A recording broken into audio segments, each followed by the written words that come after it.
बड'लेण्ड रादाब नायगिरि बयखौबो बरायबाय। भैरबकुन्द थांनाय लामायाव मोनसे गिदिर समाजारि हाबाफारि। उदालगुरि जिल्ला काहिरिबारिनिफ्राय भैरबकुन्द थिनालिसिम लामानि हाग्रा दाननाय हाबाफारि। उदालगुरि जिल्लायाव रैखाथिनि थाखाय लामानि हाग्रा दानदों। बे हाबाफारिखौ बेखेवनानै होयो बिटिआरनि लेङाइ गाहाय मावफुं सोद्रोमा गबिन्द चन्द्र बसुमतारिया आरो बे हाबाफारियाव भैरबकुन्द ब्लकनि आफादगिरि मनोज खाख्लारि आरो गाहाय नेहाथारि गपि सेत्रीयाबो बाहागो लायो।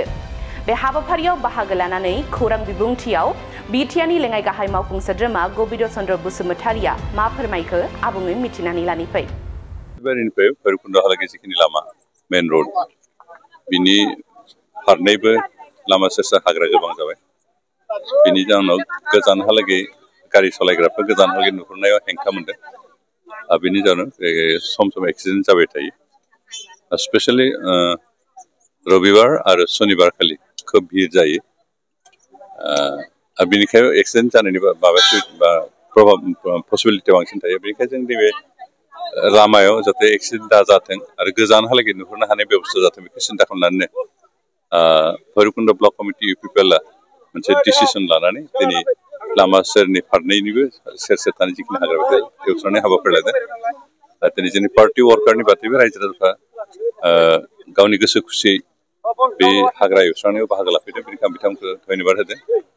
आरो लोगोसे आं आसा खालामदों जे दिनै बे हाग्रा साफा खालामखांनायनि उनाव जों बे एक्सिडेन्ट टटेलिथ' जिर' खालामनो हाया, खिन्थु थेवबो खमायगोन। मानो गोजानहालागै नुहुरनायनि बेबस्था जागोन।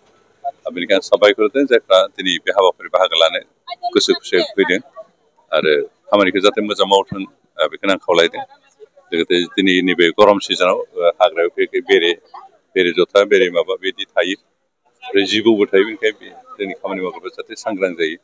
नङाबा जोजाब्ला आरो बिनि थाखाय ट्रिटमेन्ट आरि बायदिसिना होनो गोनां जाहैलायगोन।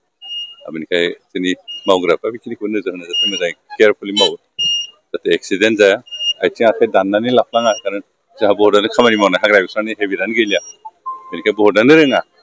बेनिखायनो बेबायदि जाहाथे असुबिदा दाजाथों बेखौनो आसा खालामनानै जों आसा खालामदों बे खामानिया मोजां जालांथों बेखौ जों आसा खालामदों। टटेल बिदि हिसाबथ' खालामनाय जायाखै। जों आसा खालामदों प्राय 150-200 जनसो सुबुङा बाहागो लागोन आरो बिनि बादैबो आरो साहा ग्रुप दंबावो बिथांमोना खामानि मावो। आं फोथायदों एसे सांग्रां जागोन, मोजां मोनगोन। खारन जोंहा बे लामा सेर हाग्रा जायो गोजानहालागै नुहुरनायाव हेंथा मोनो। जों साफा खालामबा गासिबो नुहुरनो हागोन आरो एक्सिडेन्टनिफ्राय बासायनो हागोन। बे बाइक सालायग्राफ्रा बांसिन लाब जागोन। बे राजखान्थिनि बाथ्रा नङा। जे बे पलिटिकेल पार्टिफ्राथ' समाजनि मोजांनि थाखाय खामानि मावो।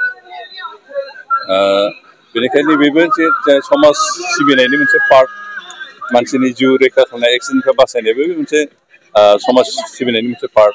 बेखौ बे पार्ट खिन्थु मावदों। बे राजनीति बिदि उद्देश्यफोरनि बे जेबो माबा गैया। खिन्थु रायजो राजाफोरनि मोजां जाथों, अन्तत' जोंहा एक्सिडेन्टनिफ्राय बे एरियाखौ जों बासायनो हाथों, जोंहा बे थांखि आरो बे थांखि लानानै जों